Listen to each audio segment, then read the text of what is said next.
আজ আমরা কথা বলবো ভারতের ইতিহাসের অন্যতম এক সাড়া জাগানো ব্যাংক ডাকাতি নিয়ে, মানে একেবারে ফিল্মি কায়দায়।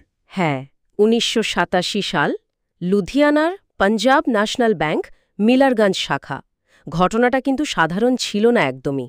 পরিমাণটাও তো বিশাল ছিল, প্রায় ৫,৭০,০০,০০০ টাকা। তখনটার হিসেবে মানে প্রায় $৪.৫ মিলিয়ন। একদম। আর আজকের দিনে যদি মুদ্রাস্ফীতির হিসেবটা দেখি, তাহলে সেটা দাঁড়াচ্ছে প্রায় ১৫০ কোটি টাকারও বেশি। মানে অঙ্কটা ভাবা যায়। সত্যি অভাবনীয়।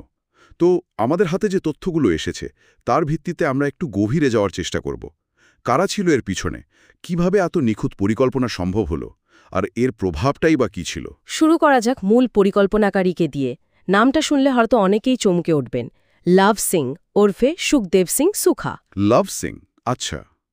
কিন্তু এর পরিচয়টা ঠিক কি? সবচেয়ে আশ্চর্যের ব্যাপার হল উনি একসময় পাঞ্জাব পুলিশেরই কনস্টেবল ছিলেন। ভাবুন একবার। একজন প্রাক্তন পুলিশ কর্মী, তারপর? পরে উনি খালিস্তান কমান্ডো ফোর্স মানে কেসিএফ এর একজন বেশ গুরুত্বপূর্ণ নেতা হয়ে ওঠেন।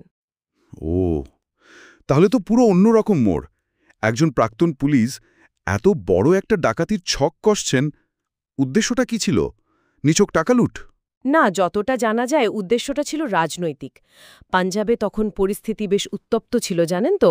কেসিএফ তাদের বিচ্ছিন্নতাবাদী কার্যকলাপ চালাচ্ছিল, আর তার জন্য দরকার ছিল প্রচুর টাকা পয়সা, অস্ত্রশস্ত্র। মানে এই ডাকাতির টাকাটা তাদের ফান্ডিংয়ের জন্য? হ্যাঁ, মনে করা হয় এটাই ছিল মূল উদ্দেশ্য, বিচ্ছিন্নতাবাদী আন্দোলনকে অর্থ যোগান দেওয়া। বুঝলাম।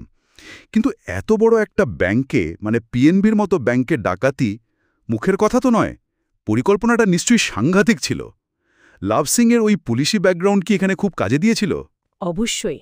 মানে ধরে নেওয়া যেতেই পারে, যেহেতু উনি নিজে পুলিশে ছিলেন, তাই ব্যাংকের ভেতরে নিরাপত্তা ব্যবস্থা, প্রোটোকল, কখন ক্যাশ ফ্লো বেশি থাকে, এই সমস্ত খুঁটিনাটি তথ্য জানা বা জোগাড় করা হয়তো ওর পক্ষে সহজ হয়েছিল। অনেকদিন ধরে কি তারা নজর রেখেছিল? হ্যাঁ, তথ্য অনুযায়ী বেশ কয়েক সপ্তাহ ধরে তারা ব্যাংকের নকশা, গার্ডের শিফট, তাদের গতিবিধি সব কিছুর উপর নজর রেখেছিল। এমনকি এটাও শোনা যায় তারা জানতে পেরেছিল যে রিজার্ভ ব্যাংক থেকে আসা একটা বড় অঙ্কের টাকা তখন ভল্টে রাখা আছে।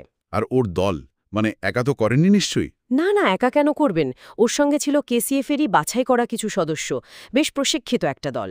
তাদের কাছে AK-47 পিস্তলের মতো আধুনিক অস্ত্রশস্ত্রও ছিল। দলে আর কারা ছিল? কোনো নির্দিষ্ট নাম?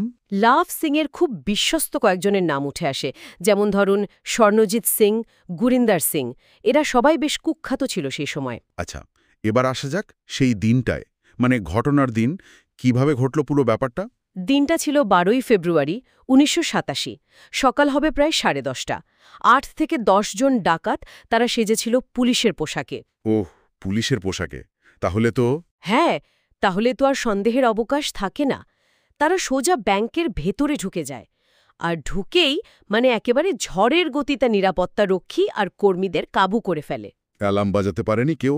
না, তারা প্রথমেই অ্যালার্ম সিস্টেমটা অকেজো করে দেয়। তারপর সোজা স্ট্রংরুম, টাকা সোনা যা ছিল সব ব্যাগে ভরতে শুরু করে। এই পুরো অপারেশনের সময় কতটা লেগেছিল? এখানেই তো পরিকল্পনার আসল পরীক্ষা। এটাই তো সবচেয়ে অবাক করার মতো ব্যাপার। পুরো অপারেশনে মানে ব্যাংকে ঢোকা থেকে টাকা সোনা নিয়ে বেরিয়ে আসা পর্যন্ত সময় লেগেছিল মাত্র ২০ মিনিট। মাত্র ২০ মিনিট? অবিশ্বাস্য! একেবারে যেন কোনো সিনেমার দৃশ্য। একদম, যেন কোনো মিলিটারি অপারেশন চলছে। নিখুঁত টাইমিং, নিখুঁত এক্সিকিউশন।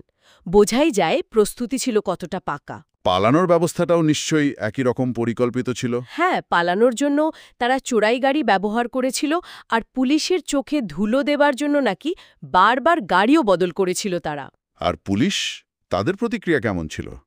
ফলে খবর পাওয়ার পরেও খুব দ্রুত ব্যবস্থা নেওয়া বা ধরুন রাস্তাঘাট ব্লক করা, সেটা হয়তো সম্ভব হয়নি। ততক্ষণে ডাকাতরা বেশ খানিকটা দূরে পালিয়ে গেছে। এই ঘটনাটা তো নিশ্চয়ই সারা দেশে অনেক আলোড়ন ফেলেছিল। এত বড় ডাকাতি! হ্যাঁ, তা তো বটেই। জাতীয় স্তরে খবরটা ছড়িয়ে পড়েছিল। এত বড় অঙ্কের টাকা লুট হয়েছে, স্বাভাবিকভাবেই সবাই হতবাক হয়ে গিয়েছিল। এর দীর্ঘমেয়াদী প্রভাব কি পড়ল, মানে ব্যাংকের নিরাপত্তা বা কেসিএফ-এর কার্যকলাপের ওপর? প্রভাব তো অনেকগুলোই। প্রথমত, ব্যাংকের নিরাপত্তা ব্যবস্থা নিয়ে বিরাট প্রশ্ন উঠে গেল। অনেকে বলতে শুরু করল, ভেতরের কেউ জড়িত না থাকলে এটা সম্ভব নয়, যদিও এই অভ্যন্তরীণ ষড়যন্ত্রের কোনো পোক্ত প্রমাণ কিন্তু মেলেনি। আর দ্বিতীয় প্রভাব? দ্বিতীয় এবং সম্ভবত সবচেয়ে গুরুত্বপূর্ণ প্রভাব হল লুট হওয়া টাকার একটা বড় অংশ যে কেসিএফের হাতে গেল সেটা এক প্রকার নিশ্চিত, আর সেই টাকা দিয়ে তারা আরও অস্ত্রশস্ত্র কিনল, তাদের কার্যকলাপ আরও বাড়িয়ে দিল, মানে ওই অঞ্চলের অস্থিরতা আরও বাড়ল। আর লাভ সিংয়ের কি হলো শেষ পর্যন্ত? লাভ সিং খুব বেশি দিন বাঁচেননি। পরের বছরই ১৯৮৮ সালে পুলিশের সঙ্গে এক এনকাউন্টারে উনি মারা যান। আর বাকিরা? টাকাটা কি উদ্ধার করা গিয়েছিল? তার দলের কয়েকজনকে পরে গ্রেফতার করা হয়েছিল ঠিকই, কিন্তু লুট হওয়া টাকার প্রায় পুরোটাই, মানে বেশিরভাগটাই আর উদ্ধার করা যায়নি। ধরে নেওয়া হয় টাকাটা বিচ্ছিন্নতাবাদী আন্দোলনই খরচ হয়ে গেছে। তাহলে এই ঘটনার মূল তাৎপর্যটা কোথায়? শুধু কি টাকার অঙ্কের বিশালত্ব? না, শুধু টাকার অঙ্ক নয়, এর রাজনৈতিক এবং ঐতিহাসিক গুরুত্ব অনেক বেশি। এটা শুধু তখনকার পাঞ্জাবের উত্তাল পরিস্থিতি বা ব্যাংকিং সিস্টেমের দুর্বলতাকেই সামনে আনেনি, বরং অপরাধ আর জঙ্গিবাদের মধ্যেকার যোগসূত্রটাকেও দেখিয়ে দিয়েছিল, তাই না? একদম ঠিক। অপরাধ জগৎ আর রাজনৈতিক সন্ত্রাসবাদের মধ্যে যে একটা গভীর যোগাযোগ থাকতে পারে, এই ঘটনাটা সেটা চোখে আঙুল দিয়ে দেখিয়ে দিয়েছিল। আর এটাও বুঝিয়েছিল যে রাষ্ট্রের ব্যস্ততা বা অন্যমনস্কতার সুযোগ নিয়ে কতটা সংগঠিত অপরাধ মাথাচাড়া দিতে পারে। সত্যি, যেমন দুঃসাহসিক পরিকল্পনা, তেমনি বিশাল তার পরিমাণ। তার সাথে জড়িয়ে আছে রাজনৈতিক প্রেক্ষাপট, একটা অশান্ত সময়ের ছবি। সব মিলিয়ে এটা শুধু একটা ক্রাইম স্টোরি নয়, ইতিহাসের একটা গুরুত্বপূর্ণ পাতা। ঠিক তাই।